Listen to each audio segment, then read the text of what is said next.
7 days.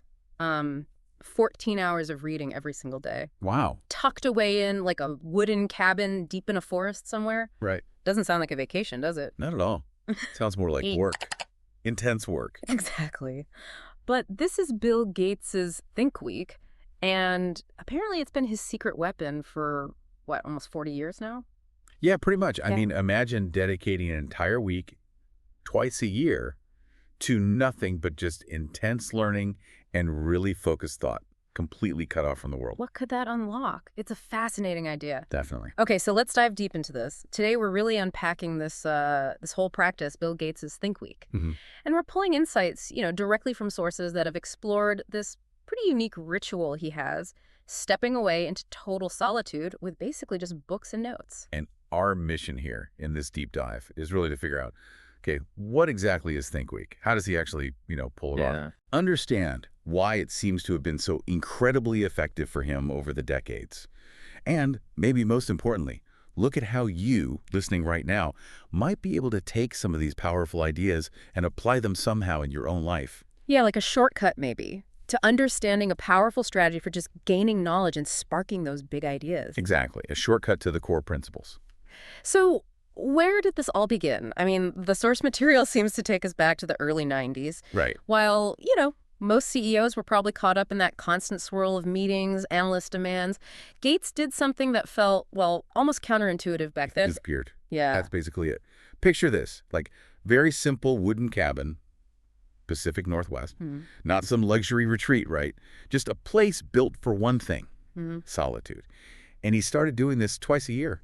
A full week each time. A full week dedicated to intense reading and thinking. And the key part, absolute total lack of distraction. No internet, no emails back then, no phone calls interrupting. It's him? Just him. A huge stack of books, papers, and importantly, a stack of printed memos from Microsoft employees proposing new ideas and things. So it's not really downtime then. It's more like structured uptime for the brain. Precisely. The sources really describe it as a strategic weapon. And you can kind of see why when you look at the impact it had, right? Like take the whole internet boom. Yeah. In one of those early Think Weeks, apparently, Gates read a particular memo, and it just fundamentally shifted how he saw things. It predicted the explosive growth of the internet. And what's really remarkable there is how that quiet reflection, that deep reading, directly informed this massive strategic pivot for Microsoft. Huge. That single memo, processed deeply, quietly in the cabin, Wow. It was a catalyst. It led Microsoft to completely reorient its entire strategy towards the internet, launching Internet Explorer. Wow. They weren't just reacting to what was happening, they were positioned to actually lead because of the insight he gained in that focused space. That is getting ahead of the curve in a really big way. So this cabin became this, almost legendary space where these abstract ideas got turned into billion-dollar products. And where the really long-term bets were made. It was like the place where Gates trained himself to think years, maybe even decades ahead. Exactly. It wasn't just time away from the day-to-day work. It was time for the most important work. Yeah. The deep thinking you need to see the big picture and try to anticipate what's coming next. And the intensity of it is, well, it's kind of astounding, isn't it? 14 hours a day. Most of us, we read to relax, maybe wind down. Right. Gates reads to wind up, to push his thinking to its absolute limit. Yeah, the sources really highlight that he's not just like casually reading paperbacks by the fire. No. He dives into incredibly dense stuff. Cutting-edge technical papers, complex medical research, detailed economic reports, policy analyses, heavy material. And he does this for up to 14 hours a day during that week. Unbroken focus. Imagine that. No checking notifications, no quick switching between 10 different tasks. This is deep work, just taken to an absolute extreme. He mastered it long before Cal Newport coined the term, right? Pretty much. It's all about sustained, intense learning on really complex subjects. Okay, but how do you even absorb that much complex information? I mean, the sources describe his method, and it's surprisingly low-tech, but it sounds incredibly effective. Totally. He's physically interacting with the material, marking up pages, underlining key sentences, scribbling notes and questions all over the margins. So it's not passive consumption at all. No. It's an active, you could almost say aggressive, engagement with the ideas on the page. Right. And this is where I think the real magic happens. He turns reading into active thinking Because he's constantly challenging what he reads. How so? He's asking himself these hard questions on basically every page. Hmm. Okay, does this actually hold up? What's the counter-argument here? How would this scale up? What assumptions is the author making that maybe aren't stated? It's less like just reading a book and more like having a really rigorous debate with it, in his head. That sounds mentally exhausting, honestly. Oh, I bet. But also incredibly powerful. The sources even call it something like intellectual survival. Yeah, that phrase stuck out to me too. The core belief seems to be that in a world changing this fast, the real sustainable advantage isn't just, talent or money. It's the sheer ability to learn and adapt faster than the world around you. And that ability isn't just luck, it's built through discipline, right?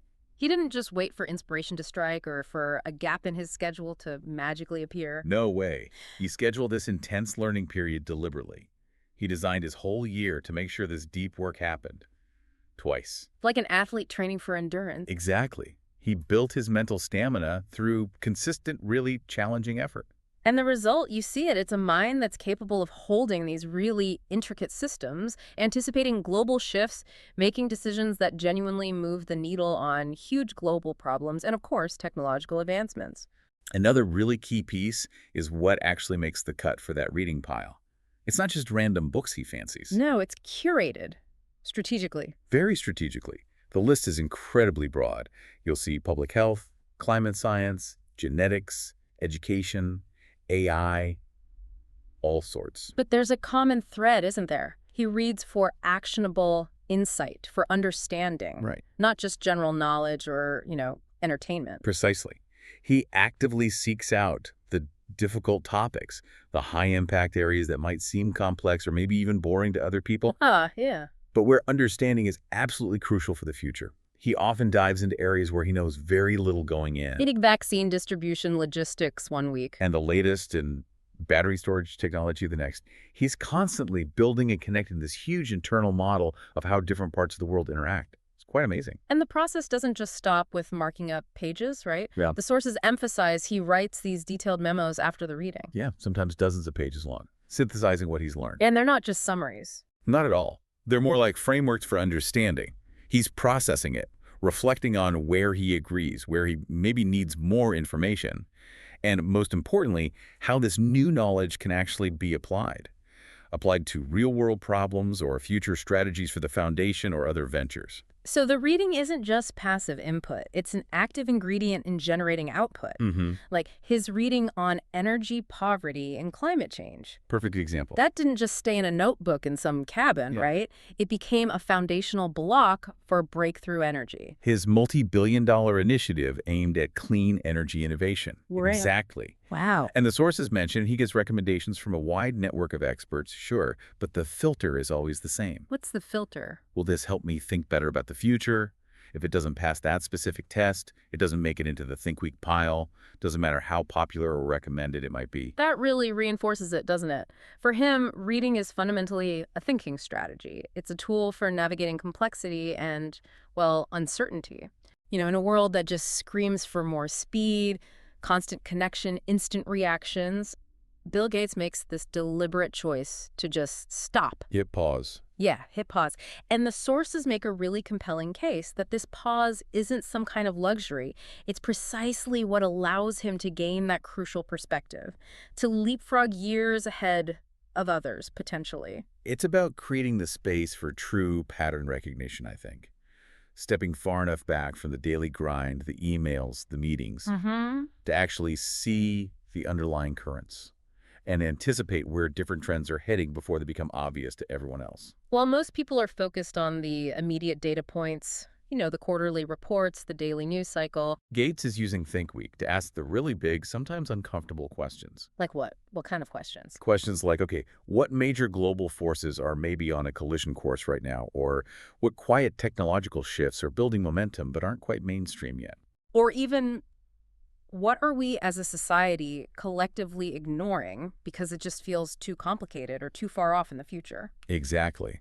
That kind of long-term analytical mindset forged in that solitude and deep work, it's paid off repeatedly for him. You can trace it back From anticipating the era of personal computer To that swift pivot towards the internet we talked about. to seeding investments in pandemic preparedness years before the world had ever heard of COVID-19. Right. This ritual provides the necessary environment for that slow, deliberate, effortful analysis. The kind of thinking that leads to genuine breakthroughs, not just reacting faster to the existing noise. It also sounds like a really powerful check against, getting stuck in your own echo chamber or being limited by just your immediate expertise. Oh, definitely. He's deliberately exposing himself to ideas that might challenge his current assumptions. Yeah. That's a core part of it. So it's not a week for just confirming what he already thinks he knows. Not at all. It's a week for testing whether he might actually be wrong about something, for incorporating new data points that could genuinely shift his perspective. And maybe most importantly, it's just this dedicated space for genuinely long-term thinking. Yeah. Not what's urgent today or this quarter or even this year necessarily, but what will fundamentally matter 5, 10, 20 years down the line. While the world is running at, I don't know, 100 miles an hour. Gates is deliberately walking, but with immense focus and curiosity. And maybe in the long run, that focused, deliberate pace is actually what gives him that significant edge. So let's try and connect this back to you listening right now, because obviously you probably don't need a secluded cabin in the forest. No. Or a billion-dollar empire. Right. To carve out some space for deep thinking in your own life. But what you absolutely do need, it seems, is the commitment, that willingness to just step back sometimes, to slow down, and to create some dedicated time to think deeply. Yeah, the source material makes such a powerful point here. The truly transformative ideas, the clarity you might be seeking, they often don't emerge when you're just frantically rushing from one thing to the next. They need silence. They need silence. They Yeah. need solitude. They need focused reflection. Yeah. Even if it's just a little bit. So whether you can manage, a full week twice a year like Gates, probably unlikely for most of us, Probably not. or maybe one dedicated day a month, or even just committing to, say, 2 uninterrupted hours on a quiet Sunday morning. Building that space for this kind of deep engagement with ideas. It isn't just a nice to have anymore, is it? No. In our incredibly fragmented, noisy world, it's actually becoming like an essential skill. Think of it as cultivating your own kind of competitive advantage. How so? Well, it allows you to ask those harder questions, maybe synthesize information from different fields you're interested in, see patterns others completely miss because they're just too caught up in the immediate. Right. It's about moving beyond just passively consuming information. And learning how to learn strategically for insight, how to actively test your own assumptions against new knowledge you encounter. So maybe ask yourself, when was the last time you read something solely for the purpose of just expanding your mental map of the world, not for a specific task or project? Yeah, or when did you last dedicate time to just sit with a complex question? Not necessarily to find a quick answer, but just to truly understand its contours, its depth. Bill Gates' Think Week, it's definitely more than just some quirky billionaire habit, isn't it? Oh, absolutely. It's a profound reminder, I think. That you don't necessarily grow or find your next big breakthrough by just doing more, by hustling harder. Often you grow, and you find that clarity by thinking better. And perhaps, just perhaps, your next big idea or your next leap in personal growth. It doesn't come from pushing harder in the chaos. But from deliberately finding and using that quiet space, whatever that looks like for you. So maybe reflect on this idea, that in that solitude, engaging deeply with challenging new ideas, you might just meet the next version of yourself. The more informed, more strategic, maybe even more creative version of yourself. It's a powerful thought to end on.